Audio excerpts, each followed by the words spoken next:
Form भरना चाहते हैं उन सभी लोगों का मेरे पास एक डाउट आ रहा था कि भैया मेरे क्लास 12 में क्या 50% होना कंपलसरी है फॉर्म भरने के लिए।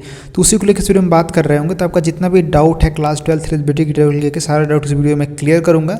तो नए हैं तो सब्सक्राइब कर सकते हैं और भी ऐसी आरआरबी एनटीपीसी रिलेटेड आपको वीडियो जहाँ पे मिलती रहती हैं। तो वीडियो को स्टार्ट करते हैं। तो यहाँ पे सबसे पहले तो सबको बताता हूँ कि क्लास 12 की एलिजिबिलिटी क्राइटेरिया क्या है, क्या चाहिए आपको एलिजिबल होने के लिए। ठीक है, यहाँ पे 12th + 2 या its equivalent with not less than 50% marks in the aggregate. ठीक है, 50% marks will not be insisted upon in case of SC/ST person with benchmark disability. ठीक है, अब यहाँ पे सबसे इंपॉर्टेंट बात यह है कि यहाँ पे आपको जो है, ठीक है, यहाँ पे आपको 50% मार्क्स आपको एग्रीगेट चाहिए। आपके जो आपका टोटल मार्क्स है जोड़ने पे, अगर आपके क्लास 12 में 50% अगर आ रहे हैं, 50% से आ रहे हैं, 50% से ज़्यादा आ रहे हैं, तो आप एलिजिबल हो एग्ज़ाम देने के लिए, फॉर्म भरने के लिए। ठीक है, अब यहाँ पे सबसे इम्पॉर्टेंट बात निकल के आती है कि यहाँ पे जो है, ठीक है, कौन कौन से स्टूडेंट्स और एलिजिबल हैं।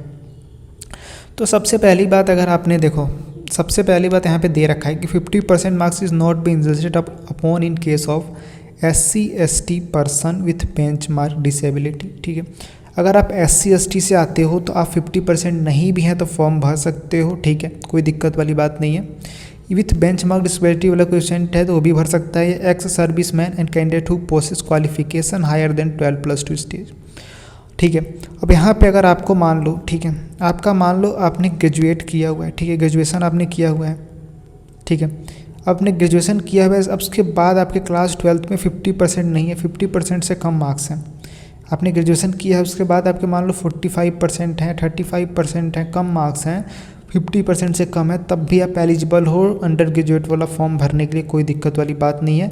लेकिन आपको यही है कि आपको 12+2 स्टेज से ऊपर की कोई डिग्री आपके पास होनी चाहिए, मतलब कि आप ग्रेजुएशन किए होने चाहिए, तभी आप एलिजिबल हो फॉर्म भरने के लिए। अगर आपके 12th में 50% से कम है तब भी आप फॉर्म भर सकते हो, लेकिन आपके बस एक ही शर्त है कि आप ग्रेजुएशन किए होने चाहिए। अगर मान लो कि आप सिर्फ 12th आपने कर रखा है तो आप 12th पर अगर आपके 50% से कम मार्क्स हैं तो आप एलिजिबल नहीं हो, अगर आप जनरल या OBC से हो।